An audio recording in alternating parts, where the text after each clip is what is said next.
నమస్తే, నేను Vamsi. Welcome to ground report. Kharif కాలం రైతన్నలకు కష్టాన్నే మిగిల్చింది.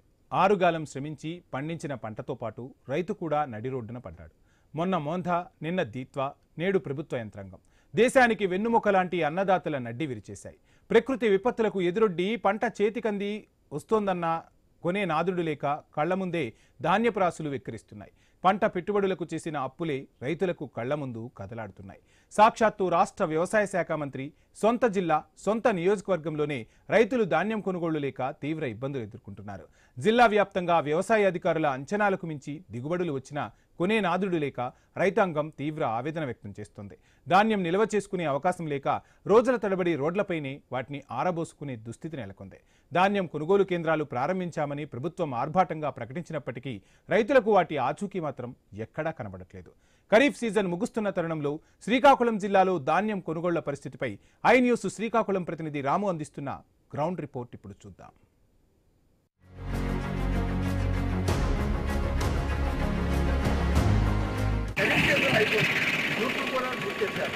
ధాన్యం చేతికి వచ్చింది, కానీ ఆ ధాన్యం అమ్ముకోవడానికి కొనుక్కోవడానికి ఎవరు రావచ్చు. శ్రీకాకుళం జిల్లా వ్యాప్తంగా సాక్షాత్తు వ్యవసాయ శాఖ మంత్రి అచ్చెన్నాయుడు జిల్లా ఇది. ఈ జిల్లాలో ధాన్యం పరిస్థితి ఏ విధంగా ఉందో మనకు అర్థం పడుతుంది. గత 25 రోజులుగా కూడా ఈ విధంగా రోడ్ల మీద ధాన్యాన్ని ఆరబెట్టి కొనేవాడు ఎవడొస్తాడని ఎదురు చూస్తున్న పరిస్థితి కనిపిస్తుంది. ప్రభుత్వం మాత్రం ధాన్యం కొనుగోలు కేంద్రాలు ప్రారంభించాము, రైతులు తమ ధాన్యాన్ని అమ్ముకోవచ్చని చెప్తుంటే ఇటు ధాన్యం కొనేవారు ఎవరూ లేక రోడ్ల మీద ధాన్యాన్ని వేసిన పరిస్థితి కనిపిస్తుంది.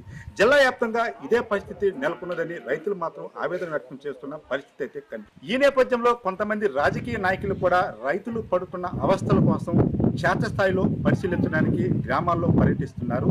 అంతేకాకుండా అసలు వాస్తవ పరిస్థితులు ఏంటి, రైతులు ధాన్యాన్ని ఎందుకు అమ్ముకోలేకపోతున్నారో రైతులతో పాటు కొంతమంది రాజకీయ నాయకులతో కూడా మాట్లాడే ప్రయత్నం అయితే చేద్దాం.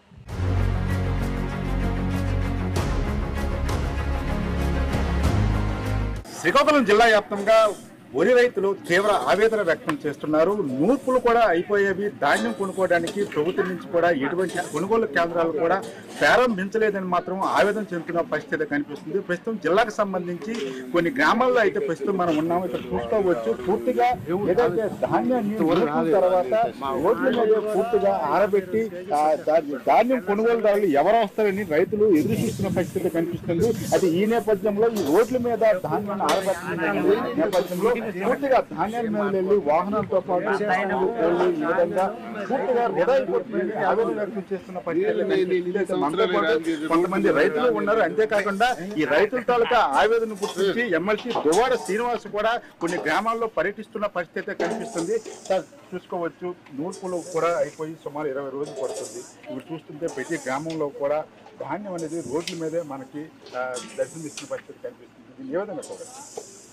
నా రాజకీయ చరిత్రలో 25 సంవత్సరాల నుంచి నేను తిరగని గ్రామం లేదు, చూడని పొలం లేదు. ఈ టెక్కల్ నియోజకవర్గంలో చరిత్రలో కని విని ఎరుగని రీతిలో మొట్టమొదటిసారిగా నేను చూస్తున్నాను. చూడండి, ధాన్యం,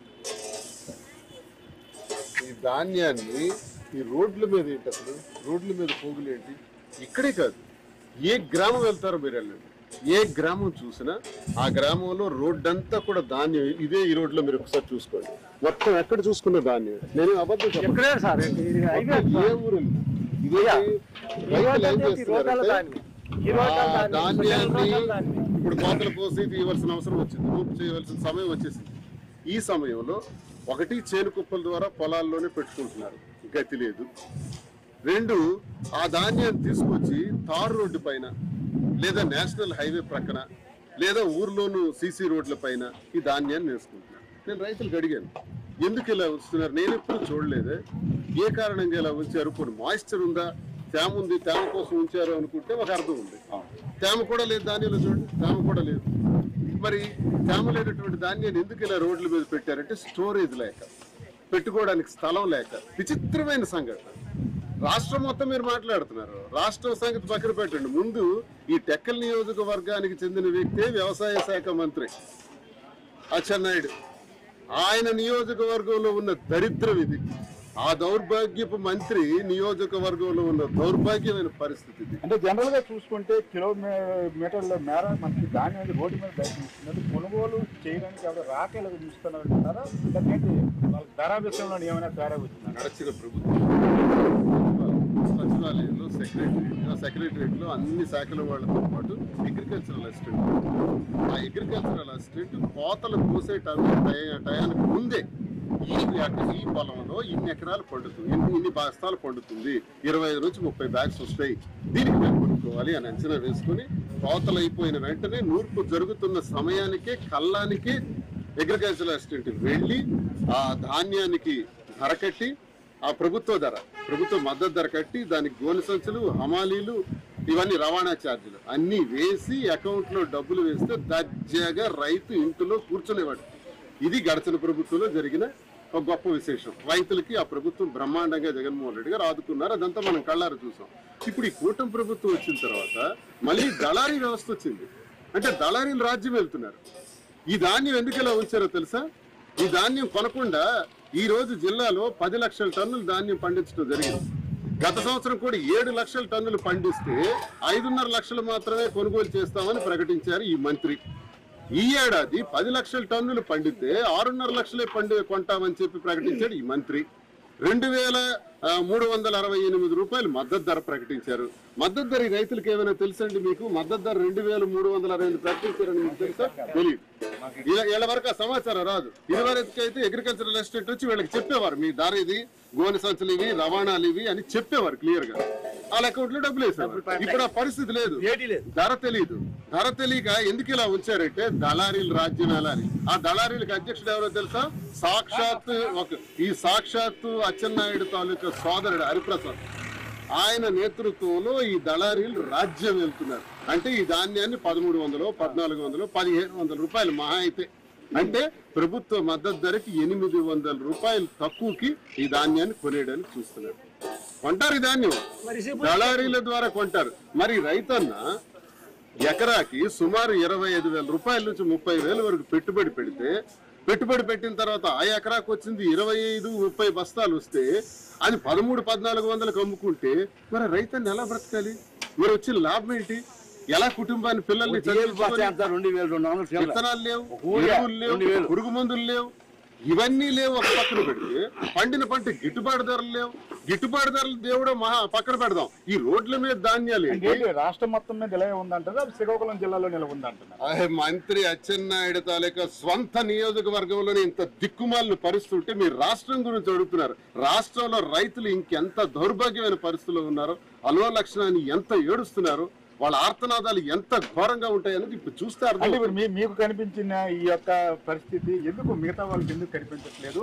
ఎందుకు ప్రజల నుంచి ఎందుకు పెద్ద పెట్టిన తిరుగుబాటు కూడా లేకపోయే పరిస్థితి ఎందుకు కనిపిస్తుంది? ప్రజల నుంచి తిరుగుబాటు ఉంది. ప్రజలు సమయం వస్తే చెప్తారు, రాని టైం వస్తే మంత్రి ఇలాగే వెళ్తున్నాడు రోడ్ల మీద, ఇలాగే వెళ్తూ ఇది చూసుకుంటూ వెళ్ళిపోతున్నాడు. ఎవడు చచ్చిపోయినా అనవసరం, ధాన్యం రోడ్ల పైన ఉన్నా అనవసరం, ధాన్యాన్ని కొక్కించుకుంటూ వెళ్ళిపోవటమే వాళ్ళకి తెలుసు. రోజుకి ఎన్ని కోట్లు సంపాదించామన్నదే అవసరం. గ్రానైట్ల నుంచి రోజుకి కనీసం ₹1,00,00,000 కావాలి అచ్చెన్నాయుడికి. వివిధ రకాల ప్రాంతాల నుంచి డబ్బులు కలెక్షన్ చేసుకుని ఏ రకంగా సంపాదించుకుంటామన్న అవినీతి యావే తప్ప రైతుల గురించి కానీ ప్రజల గురించి కానీ పట్టించుకునే నాదుడే ఈ రాష్ట్రంలో లేడు. ముఖ్యంగా వ్యవసాయ రంగం సర్వనాశనం అయిపోయింది. రైతులు నడ్డి విరగొట్టారు. ఇంకొక రహస్యం కూడా మీకు చెప్పాలి. ఈ రోజు వరకు బీజీలు లేవు. ఈ రోజు వరకు కూడా బ్యాంక్ గ్యారెంటీలు గురించి చర్చ లేదు. ఏ రైస్ మిల్లర్ కూడా బ్యాంక్ గ్యారెంటీస్ తీసుకోవట్లేదు. ఎందుకో తెలుసా? ఇప్పుడు బ్యాంక్ గ్యారెంటీలు తీసుకుంటే ధాన్యం కొనాల్సి వస్తుంది. ఈ ధాన్యం కొనాలంటే ప్రభుత్వం మద్దతు ధర ఇవ్వాల్సి వస్తుంది. మద్దతు ధర ఇవ్వకుండా 1300-1400కి ధాన్యాలు కొనుగోలు చేసేసి కరెక్ట్ గా మరొక నెల పోతే 6.5 లక్షలు ఏదైతే టార్గెట్ పెట్టారో 6.5 లక్షలు కొంటామని ప్రారంభిస్తాడు అచ్చెన్నాయుడు. ఎలా ప్రారంభిస్తాడంటే 6.5 లక్షలు ప్రభుత్వ మద్దతు ధరకి మేము 2,386 రూపాయల చొప్పున కొంటామని చెప్పి ఒరిస్సా ధాన్యాన్ని తీసుకొచ్చేసి బస్తా 1000 రూపాయలకి ఇలా దొరుకుతుంది అక్కడ. అవి తీసుకొచ్చి గోడౌన్స్ లో నింపేసి మళ్ళీ ప్రభుత్వం ఏదైతే టార్గెట్ ఇచ్చిందో ఆ కొనుగోలు చేయడానికి 6.5 లక్షల మెట్రిక్ టన్నుల కోసం 6.5 లక్షల మెట్రిక్ టన్నులు కూడా ఒరిస్సా ధాన్యాన్ని కొనుగోలు చేస్తారు. చేసి ఈ ప్రభుత్వ ధనాన్ని దోపిడీ చేస్తాడు మంత్రి అచ్చెన్నాయుడు.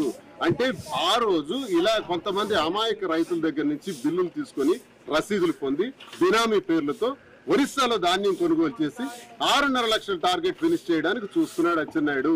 మేలుకోవాలి, ఆంధ్ర రాష్ట్ర ప్రజలు మేల్కోవాలి. ఈ రహస్యాలన్నీ కూడా జరుగుతున్నటువంటి చిట్టా అంతా కూడా నేను సాక్ష్యాధారాలతో చెప్తున్నాను. ధాన్యం కొనాల్సిన సమయంలో కొనకుండా. అంటే ఏంటి సార్ ఇప్పుడు మిల్లర్స్ కొనడానికి విముఖత వ్యక్తం చేస్తున్నారా లేకపోతే ఏంటి పరిస్థితి? లేదు కూడా వీళ్ళు రావాల్సిన ఏరియాస్ లో కూడా ప్రభుత్వం నుంచి రాలేదని మిల్లర్స్ కూడా పెద్దగా అపోజ్ చేస్తుంది. ఈ నేపథ్యంలోనే ఇప్పుడు ధాన్యం కొనుగోలుకి మిల్లర్స్ కూడా వాళ్ళు ఇంట్రెస్ట్ చూపట్లేదనే ఒక వాదన కూడా ఉంది. ఏంటి వాస్తవాలు ఏంటి? మిల్లర్ సంఘం అధ్యక్షుడు ఎవడు? కిందిరా పరిప్రసాద్ కదా, ఎవడు? అచ్చెన్నాయుడు బ్రదరే కదా. మరి అతని చేతిలోనే 360 పైసలకు రైస్ మిల్స్ ఉన్నాయి కదా. రైస్ మిల్స్ బీజీలు ఇప్పించాడా?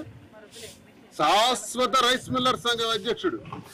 మరి ఏదైనా బీజీలు తీసుకున్నారా? బీజీలు తీసుకోకుండా ఎందుకు కొంటారు? రైస్ మిల్లర్స్ కొనించే అవకాశం కానీ ఇస్తున్నారు. వీళ్ళే కావాలని బీజీలు ఆపుతున్నారు. బ్యాంకులతో మాట్లాడుతున్నారు, ఇవ్వక్కర్లేదని. ఇస్తారు, ఇప్పుడు కాదు, జాన్యువరిలో ఇస్తారు, లేదా డిసెంబర్ ఎండింగ్ జాన్యువరిలో ఇస్తారు. అప్పటికి ధాన్యం అంతా కూడా ఈ రోడ్ల మీద దాచుకోలేక, చేను కుప్పల ద్వారా దాచుకోలేక, లేకపోతే టార్పాలిన్స్ వేసి దాచుకోలేక, వర్షం వస్తుందని భయంతో ఈ రైతులందరూ కూడా 1300-1400 ఈ ధాన్యాన్ని నామజూపిస్తారు. అప్పటికి ధాన్యం పూర్తి అయిపోతుంది.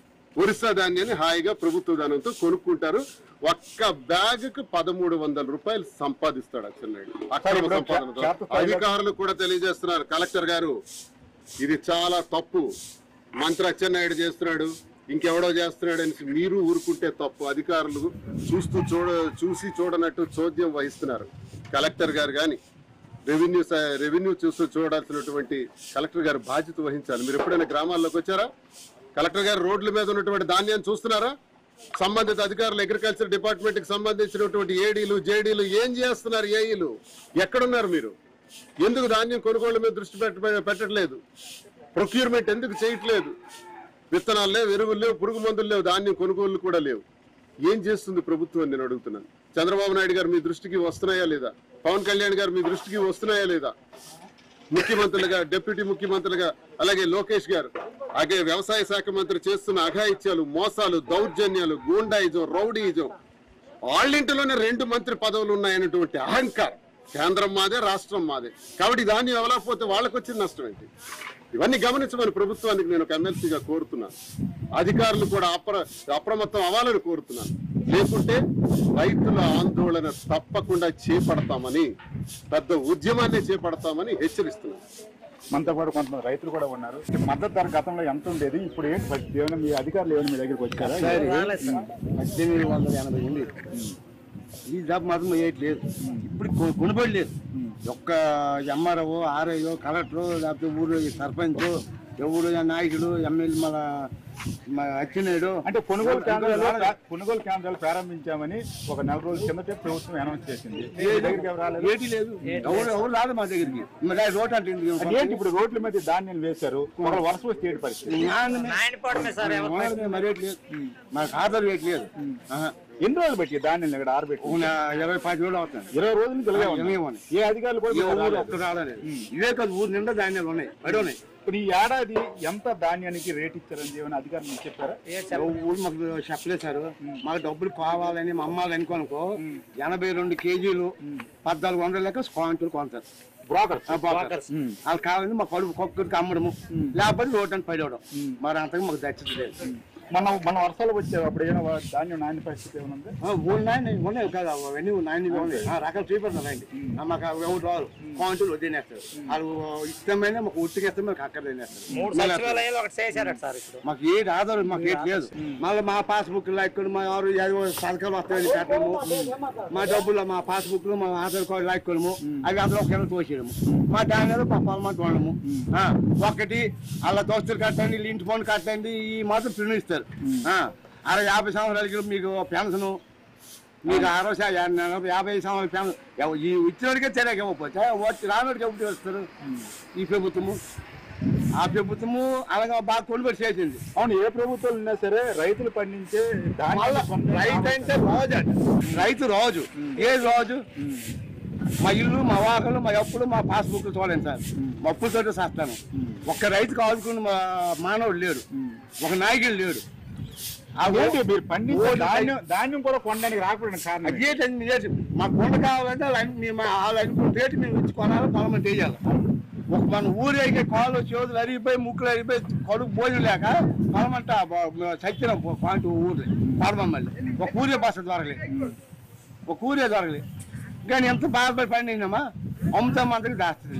గత 25 రోజులు కూడా ఈ ధాన్యం అనేది రోడ్ల మీద ఈ విధంగా మనం చూసుకుంటే లో కూడా ఈ గ్రామం మొత్తం కూడా ఇదే విధంగా, ఎందుకంటే విలేజ్ లో చిన్న చిన్న ఇల్లు ఉంటాయి. ఈ ధాన్యాన్ని వాళ్ళ స్టోరేజ్ చేసుకోవడానికి అవకాశం ఉండదు. ప్రభుత్వం పండిన వెంటనే దానికి సంబంధించి ధాన్యాన్ని కొనుగోలు చేయాలి. కొనుగోలు చేసిన తర్వాత వీళ్ళకి కొంత ఓటుని ఇస్తుంది. అయితే ఈ వర్షాలు వచ్చినా సరే ఈ యొక్క పశువులు అదేవిధంగా వాహనాలు కూడా దీని మీద వెళ్తున్న పరిస్థితి ఉంది. నిత్యం కూడా ఈ ధాన్యం దగ్గర గత 25 రోజులు కూడా కాపలా కాస్తున్నామని చెప్తున్న పరిస్థితి కనిపిస్తుంది. కానీ ప్రభుత్వాలు మాత్రం మమ్మల్ని పట్టించుకోలేదు, ఆవేదన వ్యక్తం చేసిన పరిస్థితి. ఏంటి అమ్ముతారా లేకపోతే ఏంటి దాచుకోవడానికి? గవర్నమెంట్ గా ఇస్తాం, ఒక ఖరీదు ఎడబెట్టి పెడతాం, స్టార్ట్ చేసి పెడతాం. అంకెలు కొనుక్కున్నాం, అంకెలు నెట్టేసి నెట్టేస్తాం. వచ్చారా ప్రభుత్వం ఎంత రేట్ ఇచ్చింది తెలుసా మీకు? ఏమిటి ఇంతవరకు మేము సచివాలయంకి వెళ్ళలేదు, మా పనులు బిజార్లో మేము ఉన్నాం. రేపు మాకు వెళ్తే ఎంత రేట్ ఇచ్చారో ప్రకటించారో తెలుస్తుంది. వర్షం స్టేట్ పరిస్థితి దాస్తాము, దాయిపోతే దీని మీద వాహనాలు వెళ్తున్నవి, కోళ్ళు తింటున్నవి, ఎంత పోతే అంత ఉన్నది మాదే రేట్ చేస్తాం. ఈ మధ్య డాలర్ ఇక్కడికి ఇచ్చేస్తాం, మాకు రేట్ వస్తుంది. గవర్నమెంట్ కడుగుతాయి, అంతకైతే అంతకు వెళ్తాం, అంతవరకు వెళ్తాం. అన్నారు కానీ నేను అమ్మను. దళాలు తీసుకుంటారు వచ్చి, ఆ డాలర్లు మనం ఇస్తే తీసుకోరా, మనం పీలిస్తే వాళ్ళు ఇస్తారు, మనకు అడగడం లేదు. పిలిచి ఇచ్చేస్తాం. దాయడం రైతు కేటంటే దాయడు ఒళ్ళు అంగదు. ఎక్కడ దాయాలి? రంకెలు కొనుక్కొని దాయాలి. మన రోడ్డు ఇప్పుడు అంటే అక్కడే అది మనం చూసుకోవచ్చు. ఏదైతే ధాన్యాల సంబంధించి తీసుకుంటే స్టోరేజ్ చేయడానికి కూడా అవకాశం లేదని చెప్తున్నారు. అయితే దళారులకి అమ్ముకున్న వాళ్ళు అమ్ముకుంటున్నారని చెప్తున్న పరిస్థితి ఉంది. ప్రభుత్వం అయితే ప్రస్తుతానికి ఏ రేటు పెట్టిందనే విషయం కూడా తాము తెలియదని చెప్తున్న పరిస్థితి మనకు కనిపిస్తుంది.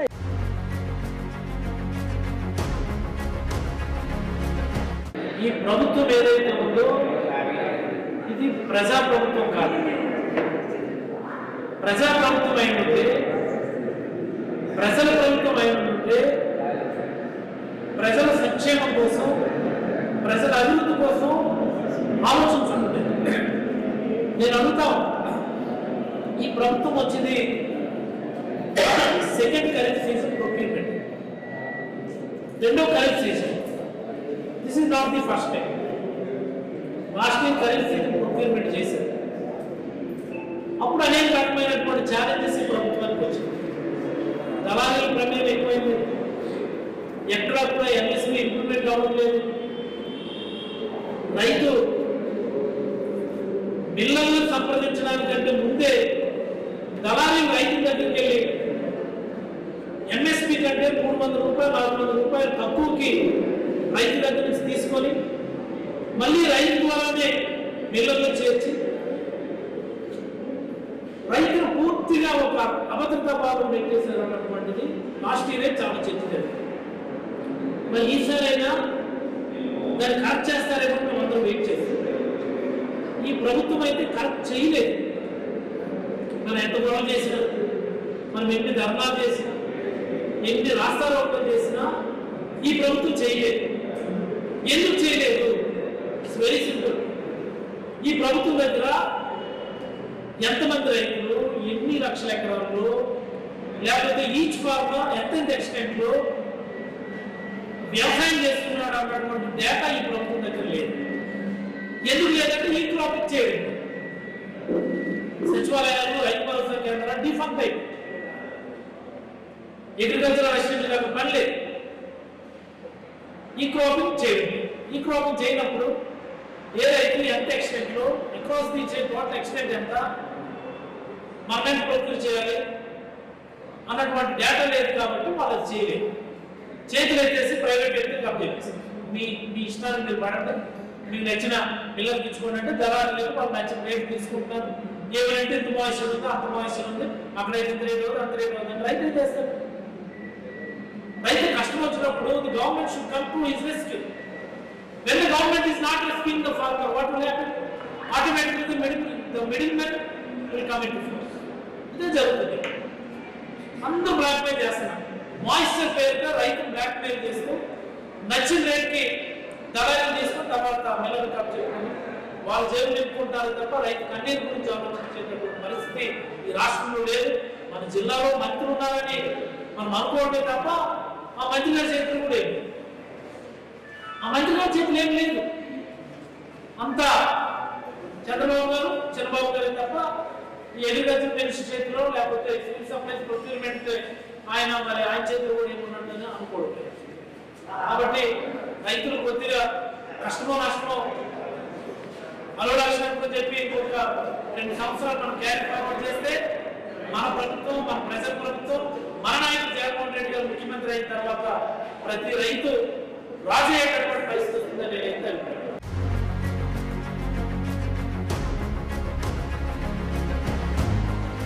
ఈరోజు ధాన్యం కొనుగోలుకు సంబంధించి ప్రభుత్వ అధికార యంత్రాంగం గొగ్గోలు పెడుతుంది. మేము ప్రభుత్వం ఇచ్చిన మద్దతు ధరకే కొనుగోలు చేస్తాం. గ్రామ సచివాలయాల దగ్గర, ఆర్బీకేల దగ్గర మేము కొనుగోలు కేంద్రాలు పెట్టాం. ఈ కొనుగోలు కేంద్రాల ద్వారా జిల్లాలో 180 కేంద్రాలు పెట్టాం. అందులో నుంచి సేకరణ చేస్తాం.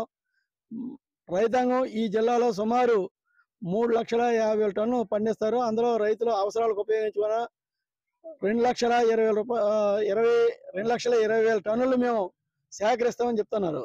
వాస్తవానికి రైతు పండించే పంట అంతటినీ సేకరించకపోతే కాలువ భూముల్లోన, అలాగనే సాగునీరు అందుబాటులో ఉంటే భూముల్లో అపరాల పంట అనేది సాగు చేస్తున్నారు. ఆ పంట మధ్యలో ధాన్యం కుప్పలేస్తున్నాయి. అవి వచ్చేసరికి జనవరి చివరైతే కానీ రావు, ఫిబ్రవరి నెలలో తీస్తారు. ఆనాటికి టార్గెట్స్ పూర్తయితే 2,20,000 టన్ను ధాన్యం సేకరణ పూర్తయితే ఆ మిగతా ధాన్యాన్ని ఏం చేసుకోవాలి? ఇది అప్పుడు సమస్య వస్తుంది రైతుకి. ఇది అనుభవం. ఇదే సందర్భంలో మొన్న మొంతా తుఫాన్ వచ్చిన సందర్భంగా మిల్లర్స్ అందరూ కూడా ఏకమైపోయి 84 కేజీలు ఇస్తే కానీ కుదరదు అని చెప్పి పట్టించారు జిల్లాలో. వాళ్ళు యూనియన్ పరంగా తీసుకున్న నిర్ణయం అట. దీన్ని మేము ఖండిస్తున్నాం. మరి రైతులు కూడా సంఘం ఉంది. అందే సందర్భంలో మేము రైతులు కూడా చెప్పాం, 84 కేజీలు దుర్మార్గం నుంచి చర్య. ఏదైతే ప్రభుత్వ నిబంధనల ప్రకారంగా వాళ్ళు నియమించిన ఈ 3 నెలల కాలం పాటు ముగ్గురు ప్రతి ఆర్బీకేల దగ్గర ముగ్గురిని అసిస్టెంట్ సెక్రటరీని నిర్మించారు. ఒకరు టెక్నికల్, రెండోది ఆయా సూపర్వైజర్లుగా పెట్టారు. ప్రభుత్వమే తేమ శాతంతో పాటు ఈ కొలమానాలు ఇచ్చింది. ₹1,00,000 ఖర్చు పెట్టి వాటి కొలమానాల ప్రకారంగా ప్రభుత్వ మద్దతు ధరని రైతాంగానికి అందించాలని చెప్పి ఆంధ్రప్రదేశ్ రైతు సంఘం డిమాండ్ చేస్తుంది. అందులో భాగంగా ఈ రోజు గ్రామాల్లో మేము తిరుగుతున్నాం. రైతాంగం మా దృష్టికి సమస్య తెస్తున్నారు. వాళ్ళు ఎక్కడికి వెళ్ళినా, ఏ మిల్లుకి వెళ్ళినా జిల్లా మొత్తం మీద ఒకటే నినాదం అట, 84 కేజీలు ఇస్తే కానీ తీసుకోము అని చెప్పి. దింపుడు కూలీ ₹10 అన్నారు. దింపుడు కూలీ అనేది సమంజసమే. ఎందుకంటే రైతు అకౌంట్ లోకి ప్రభుత్వం ఒకప్పుడు ఇచ్చేది కాదు. హమాలీ ఛార్జీ కానీ, లేదా ట్రాన్స్పోర్ట్ కానీ, లేదా గోనె సంచులు కానీ ఈ రోజు ఇస్తుంది కనుక ₹10 మేము కాదన్నాం. కానీ 84 కేజీలను మేము వ్యతిరేకిస్తున్నాం. వారికి ఆర్గనైజేషన్ పరంగా గట్టిగా ఉన్నామని చెప్తే మేము కూడా రైతుల పక్షాన సంఘంగా గట్టిగా ఉంటాం. అటువంటి నిలబెట్టాం. రేపు కలెక్టర్ ఆఫీసుల దగ్గర ధర్నాలు కూడా సిద్ధమవుతున్నాం. మొన్న కూడా కలెక్టర్ గారికి చెప్పేసి వచ్చాం. మరి దీని మీద రైతుకు న్యాయం జరిగే వరకు ఆంధ్రప్రదేశ్ రైతు సంఘం తరఫున దోపిడీ చేస్తున్న 84 కేజీలు కాదు, 80 కేజీలే. 80 కేజీలకు మించి ఒక్క గింజ కూడా రైతాంగం ఎవరు. ఆ రకంగా ఎవరైనా ఇవ్వాలని గట్టిగా పట్టుబడితే వాళ్ళ మీద కేసులు కూడా బుక్ చేయమని చెప్పి మరి ప్రభుత్వ యంత్రాంగానికి తెలియజేస్తున్నాం.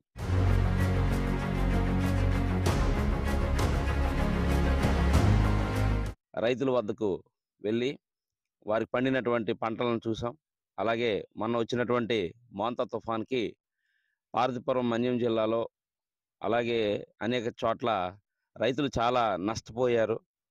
ప్రభుత్వము రైతుల వద్ద ధాన్యం సేకరిస్తామని చెప్పింది. కానీ రైతుల దగ్గర ధాన్యం కొనుగోలుకి ఎవరు కూడా ముందుకు రావడం లేదు. పైగా గిట్టుబాటు ధర లేక రైతులందరూ కూడా కళ్ళాల్లో ఆ చేనులు పెడుతూ ధాన్యం సేకరణకి ఎవరైనా వస్తే వాళ్ళకి రేటు అడిగితే వాళ్ళు సరైనటువంటి మద్దతు ధర ఇవ్వడం లేదు.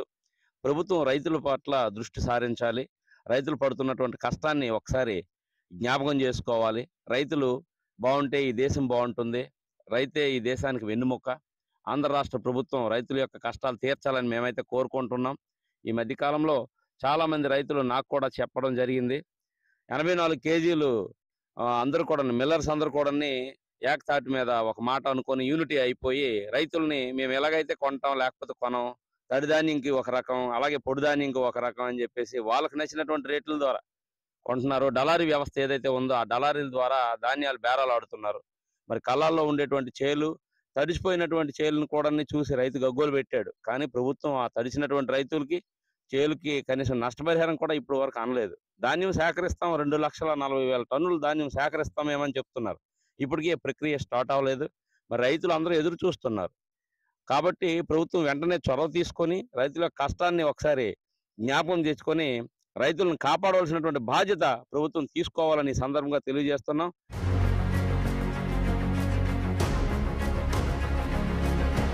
పలాసకు సంబంధించి పెద్ద ఉదయపురం ఈ మధ్యన వచ్చినటువంటి తుఫాన్ల కారణంగా అగ్నికి గాలి తోడయ్యే విధంగా ఉదయపురం నడింబెట్టి పూరాగా పిచ్చి మొక్కలతో మట్టితో పూరా కప్పుడైపోయి ఈ వచ్చిన వరద పంట పొలాల మీద పడడం, వాటి వల్ల నష్టం ఏర్పడింది.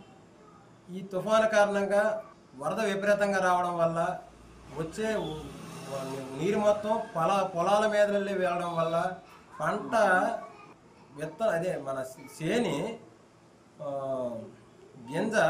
గింజ పంట తయారయ్యే సమయంలో ఈ వరద రావడం వల్ల ముంపుడు కారణంగా పూరాగా నష్టం జరిగింది. దాన్ని ప్రభుత్వం వారు సహకరించి మాకు సహకారాలు అందిస్తారని కోరుకుంటున్నాం.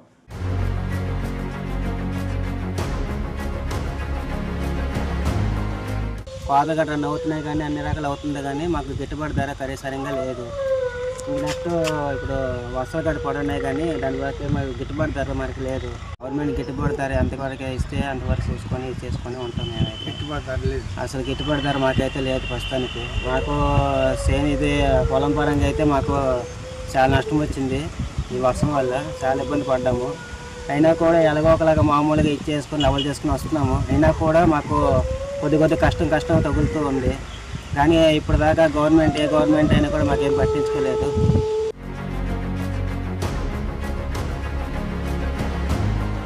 విన్నారు కదా రైతుల తాలూకా మాటలను.